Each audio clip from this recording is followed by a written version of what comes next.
참새한테 먹이를 주면 안 된다는 말을 연하의 선배에게 들은 건 직장에서 일하고 2달가량 지났을 무렵이었습니다. 당시 요양원에 취직한 지 얼마 안 됐던 내게 선배로서 도와주고 있던 치카짱이었습니다. 치카짱은 나이 많은 후배를 대하기도 어려울 텐데도 내게 친절히 일을 알려주던 상냥한 아이였습니다. 마침 그녀와 나는 동물을 좋아한다는 공통점이 있어 금세 사이가 좋아졌습니다. 내가 일하는 곳은 논 한가운데 있는 시골 동네라 참새 가족을 자주 보곤 했습니다. 바쁜 일상 가운데도 귀여운 참새들을 보며 잠깐씩 마음의 안식을 얻곤 했죠. 그렇지만 먹이는 주면 안 된다고 웃기만 하던 것과는 달리 진지한 얼굴로 말하는 치카짱의 모습에 나는 깜짝 놀랐습니다. 그러나 이어진 치카짱의 말은 전혀 이해할 수가 없었습니다. 잡혀버리니까요. 응? 잡혀버린다니 무슨 소리야? 모이를 줘서 참새들이 모이면 누가 와서 잡아갈까 걱정하는 건가 싶었습니다. 하지만 치카짱은 웃으면서도 사뭇 진지한 얼굴로 이유를 말해주기 시작했습니다.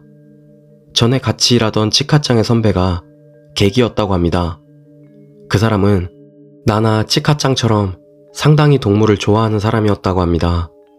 그 선배가 다이어트를 시작해 싸온 도시락에서 밥을 조금씩 남기기 시작했다는 것입니다. 버리는 것도 아까우니 그걸 물에 풀어 참새들에게 모이로 주기 시작했다고 합니다. 하지만 먹이를 주기 시작하고 1년 정도 지날 무렵 선배는 이상한 걸 발견했습니다. 모처럼 외부 행사가 있어 요양원 사람들과 직원들이 모두 요양원을 비웠을 때였습니다. 남은 직원들끼리 평상시 잘 손이 닿지 않는 곳을 청소하기로 했다고 합니다. 선배는 시설 뒤편에 자갈 깔린 직원용 주차장을 청소하게 되었습니다. 여기저기 버려진 담배꽁초를 찾아 투덜대고 줍고 있던 터에 그걸 발견했다고 합니다. 마치 마른 풀처럼 보이던 그걸 손에 들어보니 말라붙은 새의 시체였습니다. 아마 참새의 시체일 거라 생각한 선배는 주차장 옆 화단에 고이 묻어주었다고 합니다. 선배는 모이를 먹으러 참새가 잔뜩 모이다 보니 들고양이가 잡아 죽인 것이리라 생각하고 넘겼다고 합니다. 하지만 그로부터 며칠 후 다른 직원이 청소하다 또 참새의 시체를 발견했습니다. 똑같이 말라붙은 상태로 이번에는 2마리를. 선배가 처음 참새 시체를 발견한 후 고작해서 사나흘 지난 후였습니다. 아무리 고양이가 참새를 죽였다고 하더라도 그렇게 말라붙기에는 시간적으로 여유가 없었습니다. 일단 참새에게 모이를 주는 건 그만두기로 했다고 합니다. 자신이 모이를 주는 바람에 참새가 죽었다고 생각해 선배는 무척 낙담했다고 합니다. 그런데 1달 정도 지날 무렵부터 선배에게 이상한 현상이 일어나기 시작했습니다. 열심히 일하던 도중 문득 시야 한 구석에 무언가 검은 게 비치는 것이었습니다. 뭔가 지나간 건가 싶어 그 그림자를 쫓아봐도 거기에는 아무것도 없습니다. 하지만 그것 말고는 딱히 아무 일도 없고 선배도 크게 신경 쓰지는 않았으며 그러는 사이 그것도 익숙해져 왔다고 합니다. 일을 마치고 셔터를 닫고 있을 때였습니다. 유리창에는 모두 셔터가 달려 있어 여러 사람이서 퇴근 전에 그걸 닫고 갑니다. 그리고 선배가 셔터를 내린 순간 확실히 누군가가 밖에서 두드리는 소리가 시설 안에 울려 퍼졌습니다. 가까이 있던 남자 직원이 곧바로 다가와 장난이라 생각했는지 옆에 있는 창을 열고 셔터 너머를 보았습니다. 그 순간 소리는 멎고 창밖으로 몸을 내밀었던 직원은 하얗게 질린 얼굴로 들어왔습니다. 아무도 없어요. 누가 장난치고 도망가는 거라면 적어도 뒷모습은 볼 수 있었을 터입니다. 한순간 시설은 적막해지고 뭐라 말할 수 없는 분위기만이 감돌았다고 합니다.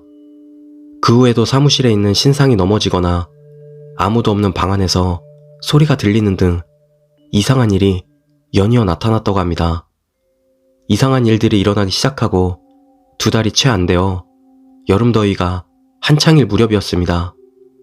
일은 끝났지만 여름이나 워낙에 더워 다들 집에 갈 때까지는 에어컨을 틀어둡니다. 그래서 창문은 죄다 닫혀 있고 실내는 꽤 시원한 온도를 유지하고 있었다고 합니다. 그런데 선배는 어째서인지 습기 찬 공기를 느끼고 있었습니다. 어디 창문이라도 열린 건가 싶은 생각에 청소를 대충 마치고 주변을 쓱 돌아봤습니다. 또 검은 그림자가 시야를 지나갑니다. 그리고 처음으로 그 그림자의 정체를 알 수 있었습니다. 사무실 쪽 창문. 검은 그림자는 창문 아래로 살짝 보이고 있었습니다. 그걸 응시하며 서서히 다가선 선배는 그게 무엇인지 눈치챘습니다. 그건 자신을 바라보는 사람 얼굴이었습니다. 코를 창틀에 꽉 눌러붙인 듯 안을 바라보고 있는 그 얼굴은 눈부터 위쪽만 보일 뿐이었습니다. 비도 안 내린 한여름인데 긴 머리카락은 젖은 것처럼 얼굴에 찰싹 붙어 있었습니다. 감정이 전혀 느껴지지 않는 눈은 이상하게 무서워 선배는 온몸에 소름이 끼침과 동시에 확신했다고 합니다. 그 참새들의 시체는 분명히 이 녀석이 잡아먹었던 거라고. 그 얼굴은 미끈미끈한 피부에 군데군데 초록색이 낀 황토색이었다고 합니다. 공포에 질려 큰 소리로 선배가 울기 시작하자 곧 다른 직원들이 놀라 뛰쳐왔습니다. 선배의 말을 듣고 다른 직원들도 모두 겁에 질려 그날은 다들 도망치듯 퇴근했다고 합니다. 치카짱도 그 자리에 있었다지만 그 얼굴은 전혀 보질 못했다고 합니다. 선배는 그 후 지금까지 자신에게 일어난 일을 책임자에게 전했다고 합니다. 결국 최종적으로 밝혀진 건 지금 시설이 세워진 곳은 원래 민가였던 곳을 허물고 지은 것이라고 합니다. 그리고 그 집에는 우물이 있었다는 것입니다. 나 역시 이 이야기를 들을 때까지는 모르던 사실이지만 우물을 메울 때는 제사를 지내거나 정화의식을 꼭 거쳐야 한다고 합니다. 그런데 이 시설을 지을 때는 그런 의식 없이 그냥 우물을 메워버렸던 것 같습니다. 그리하여 지역 신사의 신주를 불러 도움을 구하게 되었습니다. 일단 그분이 응급처치 비슷한 걸 해줘서 일단 지금은 별 문제가 없다는 것 같습니다. 그 신주분의 말로는 아무래도 그 이상한 얼굴은 모여든 참새를 공약물로 착각했던 것 같다는 것이었습니다.